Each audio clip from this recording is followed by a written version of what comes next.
குளிக்கும் போது அப்படியே நின்று பார்க்கறது, நம்ம பிரா கட்டுறதையும் எல்லாமே துணி மாத்துறது, அந்த வெள்ளைப்பாடு என்னடா அவங்களே இப்பதான் கணவர் இழந்து வந்து தான் அது ஒரு எமோஷனா அதை பார்க்காம அவங்க நீங்க வந்துட்டு உங்களுடைய வேற கண்ணில் நீங்க பாக்குறீங்க.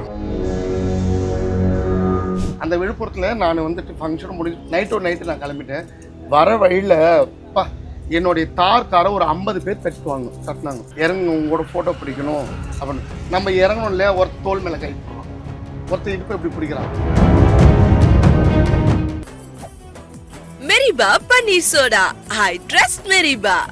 திருநங்கைங்க எல்லாருமே வராங்க, அவங்களுக்கு ஏத்த மாதிரி ட்ரெஸ் அழகாக இவ்வளோண்டு போட்டு வராங்க, மார்பு தெரியுற மாதிரி போட்டு. அது என்ன, அது வந்து எங்களுடைய சந்தோஷங்கள். அப்ப நீங்களும் எங்க கூட வந்து ஜாலியா சந்தோஷமா டான்ஸ் ஆடலாம், பாடலாம், கொள்ளலாம். ஆனா இவ்வளோ பெரிய திருவிழா நடக்குது கூவாகத்துல, தங்கத்துல தாலி நிறைய பேர் அறுத்து போடுறாங்க. அங்க கவர்மெண்ட் இடம் மிஷின் வச்சிருப்பாங்க, எத்தனை கிராம் சொல்லி உடனே போட்டுறாங்க. எப்படியா இருந்தாலும் வருஷத்துக்கு ஒரு வாட்டி கூட்டம் இருக்கும், 30-40 சவரமாச்சும் வந்துடும். ஒரு ரெஸ்ட் ரூம் கூட கட்டி விடாம இருக்கிறாங்க. அதுதான் ரொம்ப வேதனையா இருக்கு. ரெண்டாவது, அங்க போய் நாங்க எப்படி தங்கணும்னு உங்களுக்கு தெரியுமா? நான் வந்து திருநங்கைகளுக்கு என்ன சொல்றேன்னா, தயவு செய்து ஆம்பளைங்களை நம்பாதீங்க. நல்லவங்களும் இருக்கிறாங்க, நான் எல்லாரையும் குறை சொல்லலை. தயவு செய்து ஆம்பளைங்களை நம்பாதீங்க. ஏன்னு கேட்டா, அவங்கவுங்க காரியம் முடிகிற வரைக்கும் தான் அவன் இருப்பான். அவன் காரியம் முடிகிற வரைக்கும் மானின்னு கூப்பிடுவான், தேனின்னு கூப்பிடுவான், மயிலின்னு கூப்பிடுவான். அவன் காரியம், அவனுடைய குடும்பத்து காரியம் முடிஞ்சிச்சுன்னா அவனுங்க பேசுற பேச்சே வேற. ஒரு திருநங்கை நல்லா அழகா இருக்குதோ அழகா இல்லையோ, ஒரு மனுஷனுக்கு தேவை வேண்டியது வாழ்க்கையில 3: ஒன்று பணம், ஒன்று சாப்பாடு, இன்னொன்று உங்களுக்கு தெரியும். புரியுதா? அது வந்து ஆம்பளையாலையும் கொடுக்க முடியாது, பொம்பளையாலும் கொடுக்க முடியாது. ஆனா திருநங்கையால கொடுக்க முடியும். ஏன்னு கேளு, அவன் மேல உயிரே வச்சிருப்பாங்க. ரிஃப்ளெக்ட் நேயர்களுக்கு வணக்கம். திருநங்கைகள் பல பேருமே கூடி ரொம்ப மகிழ்ச்சியா பிரத்யேகமா கொண்டாடக்கூடிய கூவகம் திருவிழாவை சார்ந்து நிறைய விஷயங்களை நம்ம கூட இன்னைக்கு பகிர்ந்துக்க ரஜினி அம்மா தான் இணைஞ்சிருக்காங்க. அவங்க கிட்ட கேட்க நிறைய விஷயங்கள் இருக்கு, வாங்க வீடியோக்குள்ள இருக்கலாம். வணக்கம்மா. வணக்கம்மா. கூவகம் திருவிழாவை பத்தி இத்தனை நல்ல விஷயங்கள் வந்து பேசியிருக்கோம். ஆனா இதே இடத்துல வந்து திருநங்கைகளுக்கு சில அநீதிகள் நடக்கிறதா வந்து நிறைய திருநங்கைகள் வந்து தொடர்ந்து பேட்டி கொடுத்துருந்தாங்க. பார்க்க அவ்வளவு கஷ்டமா இருந்தது. இத்தனை காலம் மாறிடுச்சு, ஆனா அவங்க அதெல்லாம் சொல்லும் போது அவ்வளவு கஷ்டமா இருக்கு. சோ அதை பத்தி கொஞ்சம் சொல்லுங்கம்மா. ஏன்னா இது இத்தனை காலங்கள் மாறி இவங்க அந்த மாதிரியான கஷ்டங்கள் அனுபவிக்கிறாங்கன்றத வந்து பேசும்போது கேட்க அவ்வளவு கஷ்டமா இருக்கு. நானும் மேடையிலே பேசியிருப்பேன். சரி, இந்த டைம் எலெக்ஷன் டைம், நம்ம இதை பத்தி பேசக்கூடாது அப்படின்னு சொல்லிட்டு, இன்னமும் வந்துட்டு சில ஜெனரேஷன்ல வந்துட்டு என்ன சொல்றது, திருந்தாதவங்க இருக்கிறாங்க. நம்ம கும்பலா சந்தோஷமா போகும்போது இடுப்புல கிள்றது, பல டார்ச்சர்கள். அந்த விழுப்புரத்துல நான் வந்துட்டு ஃபங்க்ஷன் முடிஞ்சிட்டு உடனே என்னுடைய காருங்க கிளம்பிடுச்சு. நான் அங்கேருந்து கிளம்பிட்டேன். நைட்டு நான் கிளம்பிட்டேன். வர வழியில் என்னுடைய காரை ஒரு 50 பேர் தட்டினாங்க. இறங்க உங்களோட ஃபோட்டோ பிடிக்கணும் அப்படின்னு. நம்ம இறங்கணும் இல்லையா, ஒரு தோல் மேலே கை போடுறோம், ஒருத்தர் இடுப்பு எப்படி பிடிக்கிறான். அப்போ நம்ம கூட உங்களுக்கே நடக்குது அது. இப்போ அதனால வந்துட்டு நான் அங்கே இறங்கவே மாட்டேன். கடகன்னு வந்து நேராக காரில் ஏறி நான் வந்துடுவேன். நான் அப்படியே நம்ம இருக்கிற ரூமை கண்டுபிடிச்சிட்டு வராங்க. எவ்வளோ அநீதிகள் நடக்குது. இப்ப ஒரு திருநங்கை சொல்லியிருந்தாங்க, அந்த இடத்துல குளிக்கிற இடங்கள் முதற்கொண்டு அவங்க நின்றுட்டே இருக்காங்க. ஆமாங்கம்மா மகளே, எனக்கு சொல்ல முடியல. இவ்வளோ பெரிய திருவிழா நடக்குது கூவாகத்துல, தங்கத்துல தாலி நிறைய பேர் அறுத்து போடுறாங்க. அங்க கவர்மெண்ட் இடம் மிஷின் வச்சிருப்பாங்க, எத்தனை கிராம் சொல்லி உடனே போட்டுறாங்க. எப்படியா இருந்தாலும் வருஷத்துக்கு ஒரு வாட்டி கூட்டம் இருக்கும் இல்லை, 20-30 சவரமாச்சும் 30-40 சவரமாச்சும் வந்துடும். நீங்க அந்த உண்டியல் காணிக்க வருது. திருநங்கைகளுக்கு நல்லா நீங்க எல்லாமே ஒரு ரெஸ்ட் ரூம் கூட கட்டி விடாம இருக்கிறாங்க. அதுதான் ரொம்ப வேதனையா இருக்குது. ரெண்டாவது, அங்க போய் நாங்க எப்படி தங்கணும்னு உங்களுக்கு தெரியுமா? எவ்வளவு பெரிய ஆளா இருந்தாலும் சரி, வீட்டு திண்ணை தான் கொடுப்பாங்க. அந்த கிராமத்துல வீட்டு திண்ணை தான் கொடுப்பாங்க. அந்த திண்ணையில் தான் உட்காந்துட்டு இருக்கணும். நம்ம எல்லையும் பாதுகாத்துக்கிட்டு, நம்ம எடுத்துட்டு போற ஜுவல்ஸையும் பாதுகாத்துக்கிட்டு, அந்த குக்கிராமத்துல நிறைய கஷ்டங்கள் அனுபவிக்கிறதா இருக்குது. அதோட வந்துட்டு இந்த இளைஞருங்க வந்துட்டு ரொம்ப அநியாயம் பண்றாங்க. ஒரு திருநங்கை சொல்லிச்சு பாருங்க, ஏன்டா உங்களுக்குலாம் அக்கா தங்கச்சி இல்லையா, அண்ணனும் இல்லையா, ஏன்டா இந்த மாதிரி பண்ண. அதெல்லாம் அவங்க வந்து பேபி அவங்களாம் வந்து அதை காதலே கேட்கல. நாங்க யாரை நம்பி வரோம்? திருவிழா அங்க இருக்க மக்கள் எல்லாம் உங்களை நம்பி தான் நாங்க வரோம். நீங்களே எங்களுக்கு பாதுகாப்பு கொடுக்கலாம், அப்புறம் என்ன இருக்கு? புரியுது. ஆனா விழுப்புரத்துல வந்துட்டு நம்ம அந்த ஸ்டேஜ்ல பண்ணும்போது அந்த மக்கள்லாம் நம்மளுக்கு நல்ல பாதுகாப்பு. அந்த பசங்க, அந்த ஆண் பெண் எல்லாமே நல்ல பாதுகாப்பு கொடுக்குறாங்க. ஏதோ 100ல் 20 பேர் ரொம்ப ரொம்ப மோசமாக நடந்துக்கிறாங்க.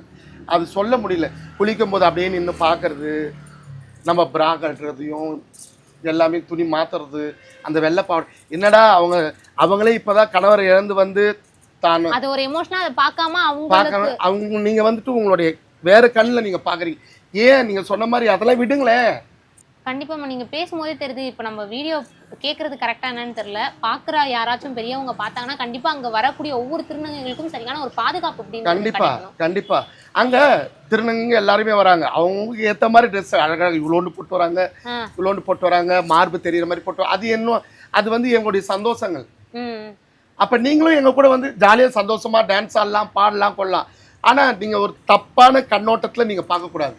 மேபி சில திருநங்கை அந்த மாதிரி வந்திருப்பாங்க, நீங்க அந்த மாதிரி நடந்துக்கலாம். சரிங்களா? எல்லாருமே அப்படி பண்ணக்கூடாது. அது நம்மளுக்கு கொஞ்சம் மனசு கஷ்டமா தான் இருக்குது. கண்டிப்பாமா. ஆமா. ஏன்னா நம்ம இந்த திருவிழாவை பத்தி இத்தனை பாசிட்டிவான விஷயங்கள் இவ்வளவு பேசணும். ஆனா அதுக்குள்ளாரையும் இது இருக்கு. கண்டிப்பா நம்ம இதை பேசினாதான் இது வந்து கண்டிப்பா கண்டிப்பா கண்டிப்பா கண்டிப்பா கேள்வியே கேட்டேன். ஆமா. இதை தாண்டி அங்க போகக்கூடிய ஒவ்வொரு திருநங்கைகளும் அதிகபட்சமா அனுபவிக்கக்கூடிய இந்த மாதிரியான விஷயங்கள் இருக்கு. இதுக்கு ஒரு சரியான நடவடிக்கை எடுத்தா கரெக்டா இருக்கும்னா நீங்க எதை சொல்லுவீங்க? பாதுகாப்பு, போலீஸ் பாதுகாப்பு நிறைய கொடுக்கணும். ரெண்டாவதாகப்பட்டது எங்களுக்கு வேண்டிய தங்கறதுக்கு வசதிகள். புரியுதுங்களா? முக்கியமா ஒரு 100-150 ரெஸ்ட் ரூம் கட்டணும். சாப்பிட்றதுக்கு நல்ல சாப்பிட்றதுக்கு அங்கே இடம் இல்லை. எப்படி அங்கே சாப்பிடுவீங்க? நம்ம செஞ்சு எடுத்துகிட்டு போகிறதா, புளியோரை கட்டிக்கிறது அந்த மாதிரி எடுத்துகிட்டு போகிறதா. அந்த குக்கிராமத்தில் தண்ணி கிடைக்க மாட்டேங்குது, அதுக்கெல்லாம் ரெடி பண்ணணும்ல. கண்டிப்பாக ஒரு திருவிழா நடக்குதுன்னா எல்லாம் மஸ்ட் இல்லை. இப்போ இந்த திருவிழா வந்து ஆல்ரெடி சொல்லியிருந்தாங்க, நீங்கள் வந்து ஒரு 3 நாள் கொண்டாடுவீங்க. ஆனால் அதை தாண்டி அந்த ஊர் மக்கள் கிட்டத்தட்ட ஒரு 10 நாளைக்கு கொண்டாடுவாங்க. ஆமாம் ஆமாம். அதை பற்றி கொஞ்சம் சொல்லுங்களாம்மா. அது 18 நாள் மகாபாரதத்தில் வந்துட்டு 15வது நாள்லேருந்து நாங்கள் கொண்டாடுவோம். Okay okay okay. அது வரைக்கும் அவங்க ஊர். ஆமாம். முன்னால் அவங்க கூழ் ஊத்துறது, ஐயாவை எடுத்து தலை சுற்றி ஊர் சுற்றி வர்றது, அந்த மாதிரி நிறைய விசேஷங்கள் அவங்க செய்வாங்க. ஒவ்வொரு வீட்டு வாசலையும் போயிட்டு ஒவ்வொரு இதுலேயும் போயிட்டு நிற்பாங்க. நின்று அவங்களுடைய பிரார்த்தனை நிறைவேற்றிட்டு வருவாங்க. அந்த மாதிரி ஒவ்வொரு விஷயங்கள் இருக்கு. இங்க இருக்கக்கூடிய திருநங்கைகள் பல பேருமே வந்து கூவகம் போறாங்க. அது இது இப்போ வந்து நம்ம இங்க இருக்கிறவங்க அப்படிங்கிறத தாண்டி ஏதாச்சும் உலகத்துல இருக்க பல திருநங்கைகள் வராங்க. ரஷ்யா இப்போ நானுங்க நீங்க சொன்ன மாதிரி நாங்க இப்போ ஸ்டேஜ் இது பண்ணும்போது மலேசியா, சிங்கப்பூர், ஆஸ்திரேலியா, ரஷ்யா, தென் ஆப்பிரிக்கா, இவங்க 5 நாட்டுல இருந்து வந்திருந்தாங்க. ஜாதி மத பேதம் இல்லாம ஒரே குடும்பமா சேர்ற ஒரே ஒரு இது கூத்தாண்டவர் கோயில் மட்டும்தான். நாங்க மட்டும்தான். நீ இப்படி நான் இப்படி அதெல்லாம் எங்களுக்கு கிடையவே கிடையாது. ஆட்டம் பாட்டம் கொண்டாட்டம். எங்க ஐயனை போய் பார்க்குறோம். வருஷத்துக்கு ஒரு நாள் தாலி கட்டி நாங்க அறக்குறோம் எங்க ஐயனை பார்க்கறோம். நான் கூட இந்த வருஷம் வேண்டிட்டு வந்திருக்கிறேன். நான் கூட வேண்டிட்டு வந்திருக்கேன். இப்போ எனக்கு ஒரு டவுட் இருக்குமா, இப்போ நீங்க ஆல்ரெடி திருமணமானவங்க வந்து அந்த இடத்துல அந்த மாதிரி போய் சம்பிரதாயம் செய்யலாமா? அது செய்யலாமா, தப்பு கிடையாது.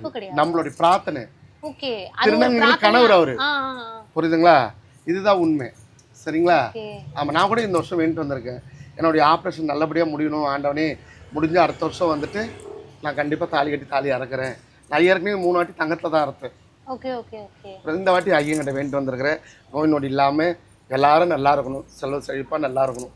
அதுதான் நம்ம கேட்குறது. இப்போ நான் சில திருநங்கைகளுடைய இன்டர்வியூஸ்ல பார்த்தேன். அவங்க வந்து என்ன சொன்னாங்கன்னா, நான் ஆரம்பத்துல வந்து எனக்கு இதுல பெருசா நம்பிக்கை இல்லாம தான் போனேன். ஆனா நான் வேண்டி எனக்கு அடுத்த வருஷமே சில நல்ல விஷயங்கள் நடக்கும், எனக்கு அதுல வந்து ஒரு முழுமையான ஒரு நம்பிக்கை கிடைச்சிச்சு அப்படிங்கிற மாதிரியான ஒரு சில விஷயங்களை வந்து சொல்லியிருந்தாங்க. இல்லையா? நீங்க எந்த அளவுக்கு உணர்ந்திருக்கீங்கம்மா அந்த தெய்வத்துக்கு? நான் வந்துட்டு எப்படின்னா 2001.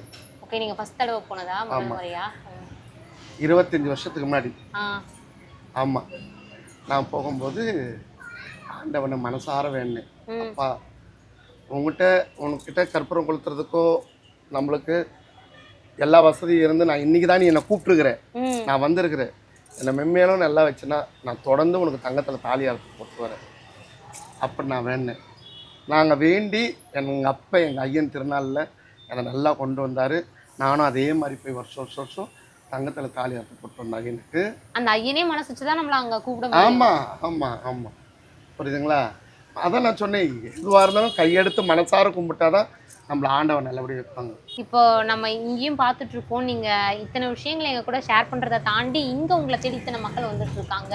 அவங்க ஒவ்வொருத்தருக்கும் நீங்க பண்ற ஒவ்வொரு விஷயம், அதாச்சும் நிறைய பேர் சொல்லுவாங்க இந்த ஆன்மீகம் சார்ந்த இந்த மாதிரி பில்லி சுனியம் ஏவல் எல்லாமே வந்து மூட நம்பிக்கை அப்படின்னு. நான் இங்க வந்து எத்தனை பேரையும் பாக்குறேன், எல்லாமே படிச்சவங்க தான். அவங்களுக்குள்ள அத்தனை கஷ்டங்கள் இருக்கு அப்படிங்கறத வந்து உங்ககிட்ட பேசும்போதும் சரி, அங்க நீங்க ஓட்டின விஷயங்களும் நாங்க கண் கூட நாங்க ஒவ்வொரு வாட்டியும் வரும்போது பார்த்துட்டு இருக்கோம் இல்லையா? சோ இது சார்ந்து சொல்லுங்கம்மா எங்களுக்கு. என்னுடைய காலம் பேயும் முக்காசி காலம் இந்த வாழ்க்கையிலேயே முடிஞ்சிருச்சு. பேய் ஓட்டுறது, ஏவல் ஓட்டுறது, செய்வனே இருக்கிறது. நம்மளை நம்பி வராங்க, நம்ம காப்பாற்றணும். நம்மளால காப்பாற்ற முடிஞ்சவனும் காப்பாற்றணும், கைவிட்டுறக்கூடாது. நாளைக்கு நம்மளுக்கு என்ன சூழ்நிலையோ அதனால தான் இன்னமும் நான் வந்துட்டு அதை போராடி செஞ்சுட்டு இருக்கேன். இப்போ எல்லாரும் சொல்கிறாங்க நான் இதை வச்சு செய்கிறேன், நான் அதை வச்சு செய்கிறேன்னு. எதை வச்சு செஞ்சாலும் நல்லபடியாக செய்யுங்க. ஏன்னா நம்மளுடைய மனுஷனுடைய வார்த்தைகள் வேறு வேறு மாதிரி வரும். ஒரு 10 நாள் தாண்டி போச்சுன்னா நாங்கள் போனேன் அப்படின்னு சொல்லிட்டு தேவையில்லாத பேசுவாங்க, புரியுதுங்களா? அதுவே நல்லாயிட்டு 1 வருஷம் பொறுத்துட்டு திருப்பி அந்த மாதிரி ஆச்சு. ஐயோ நான் இப்போ என்ன புதுசாக 1 வருஷம் பொறுத்து நம்ம 1 வருஷத்துக்கு முன்னாடி வந்து செஞ்சுருப்பாங்க, நல்லா இருந்திருப்பாங்க. கொஞ்சம் கிக்கிற முன்னே ஏம்மா இந்த மாதிரி ஆகிட்டாருமா அப்படின்னு திருப்பி எங்கிட்ட சொல்கிறாங்க. நாங்கள் பூஜையில் பார்த்து ஒழுங்காக இருந்தார், அதெல்லாம் இருந்தாருமா. நம்ம உண்மையை கேட்கும் போது தான் சொல்கிறாங்க இதான் அங்கே தவறு நடந்திருக்கும் அப்படிங்கிறது. இப்போ நீங்கள் மேடையில் பேசும்போது நான் வந்து இந்த இடத்துக்கு வந்து சும்மா வரல, நான் நிறைய கஷ்டங்களை அனுபவிச்சு தான் வந்திருக்கேன் அப்படிங்கிற மாதிரி சொன்னீங்க இல்லையா? நீங்கள் கடந்து வந்த பாதையை வந்து பார்க்குற வேற எத்தனை திருநங்கைகள் பார்ப்பாங்க, அவங்களுக்கு ஒரு இன்ஸ்பிரேஷனாக இருக்கணும் அப்படிங்கிற வகையில் நான் வந்து திருநங்கைகளுக்கு என்ன சொல்கிறேன்னா, தயவு செய்து ஆம்பளைங்களை நம்பாதீங்க. நல்லவங்களும் இருக்கிறாங்க, நான் எல்லாரையும் குறை சொல்லலை. என்னுடைய வழி வேதனை நான் சொல்கிறேன், நீங்கள் கேட்டதுக்காக நான் சொல்கிறேன். தயவு செய்து ஆம்பளைங்களை நம்பாதீங்க, புரியுதுங்களா? ஏன்னு கேட்டால் அவங்கவுங்க காரியம் முடிகிற வரைக்கும் தான் அவன் இருப்பான். நம்ம அவன் காரியம் முடிகிற வரைக்கும் மானின்னு கூப்பிடுவான், தேனின்னு கூப்பிடுவான், மயிலின்னு கூப்பிடுவான். அவன் காரியம் அவனுடைய குடும்பத்து காரியம் முடிஞ்சிச்சுன்னா அவனுங்க பேசுகிற பேச்சே வேறு, இல்லாத பழியை நம்ம மேலே போடுவானுங்க.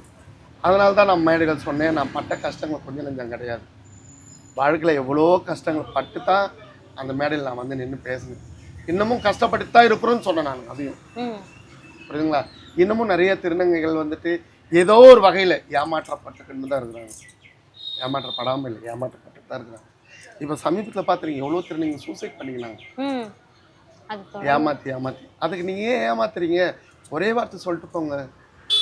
பெண்களை ஏமாத்துறது வேற, திருநங்கைகளை ஏமாத்துறது வேற. கண்டிப்பாக வேற, புரியுதுங்களா? பெண்கள் வந்துட்டு அவங்களுக்கு கண்டிப்பாக வழி வாழ்க்கை எல்லாமே இருக்குது, ஆனால் திருநங்கைகளுக்கு வழி வாழ்க்கை எதுவுமே கிடையாது. எல்லா சொந்த பந்தத்தையும் பாசத்தையும் எல்லாமே உதறி விட்டு வந்தவங்க தான் திருநங்கைங்க.